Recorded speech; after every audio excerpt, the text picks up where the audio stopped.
Hello, my name is Rob Garner. I'm a computer programming instructor, and today I'm going to demonstrate how to um, build a basic SQLite application. So this is the basic process. We're going to import the library. We're going to make a connection. We'll make a cursor. We're not going to do anything with the cursor for this time around. We'll do a commit and we'll do a close just to see what this does. So let's try this out. I'm going to open up. I'm going to make a folder here and call it database demos,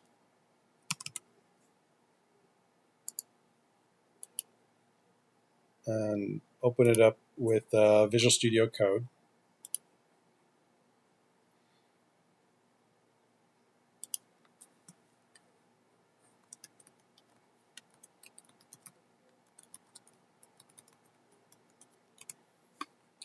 And so we'll do this. We'll import SQLite3, and then we're going to make a connection.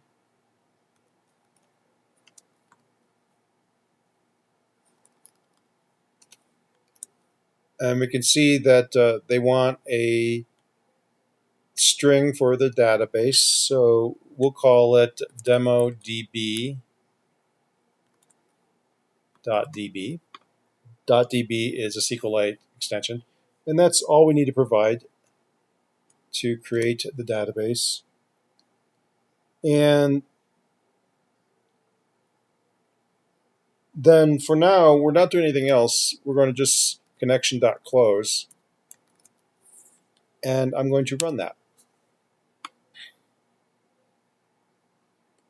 And we can see we have demodb here.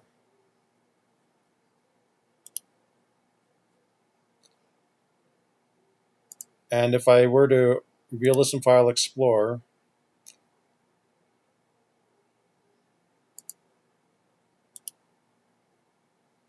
and open with, let's see, looks like it didn't automatically associate the application that we created. So I'm going to do this. I'm going to go to my PC,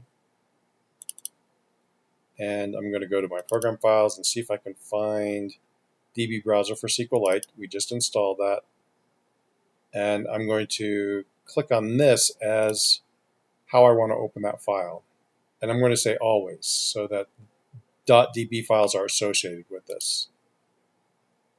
So the nice thing is now I can just double click on this and it will open it up in the DB browser. And this is our database. And if we look at the tables, right now we don't have any tables. There's nothing in here. This is just an empty database. But you can see that this demo DB has been created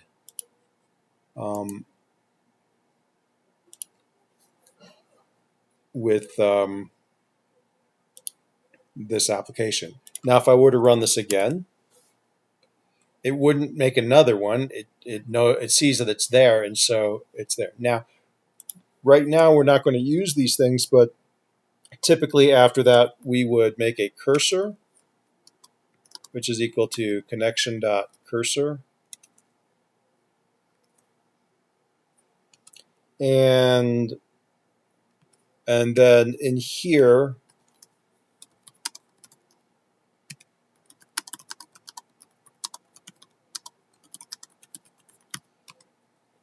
we would use that cursor, and then at the end,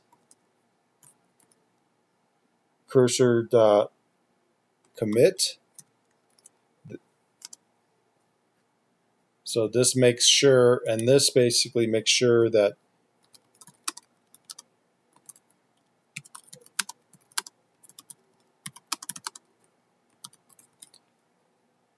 and then always close your database.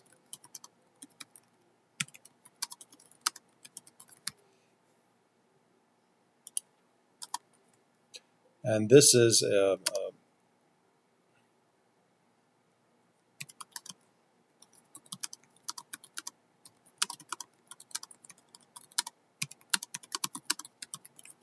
So this is an object that we can use to send commands to the database.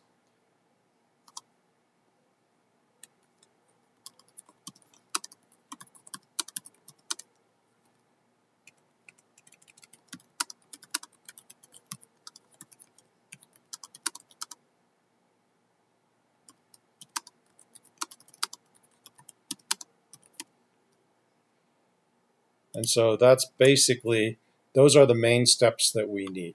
And the only thing that we need then is, so you're going to see all this code is kind of the same whenever you're working with the database. And then what changes is what you do with the cursor. Thank you.